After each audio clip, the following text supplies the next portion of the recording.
It's rather chilling that 223 years ago, our First Amendment rights were enshrined in our Bill of Rights. And we've all taken the same oath. We said, to the best of our ability, we preserve, protect, and defend the Constitution of the United States. I'm hearing now dollar signs, there are dollar numbers being there, say, well, we can't afford to spend this kind of money. Never before in America have we ever worried about the cost of money when it comes to defending our freedoms and liberties under our Constitution and our Bill of Rights. It has no dollar attached to it. It is basically fundamentally American. And when we talk about the American citizens not being able to talk that way, the First Amendment, by the way, protects them and enshrines them. 45 words in the First Amendment that protect and enshrine our rights.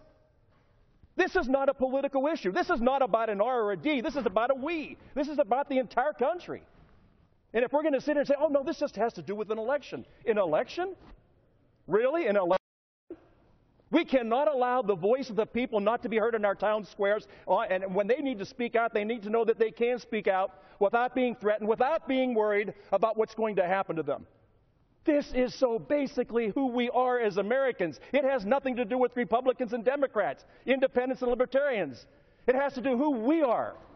If we cannot see that and we turn this into a political agenda and talking points, then my gosh, how far we have fallen from what the founders intended at the very beginning. We cannot have this debate in serious and say we're spending too much money to protect the rights of our American citizens. That is absolutely foolish.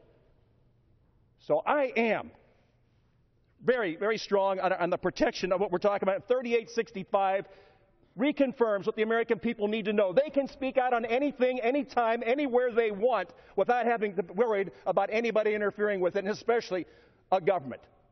This is a government that serves the people. This is not a people that serve our government.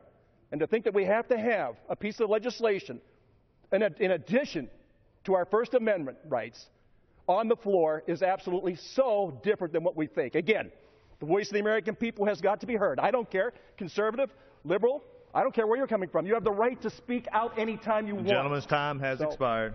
I thank you, and I yield back. Gentleman's time.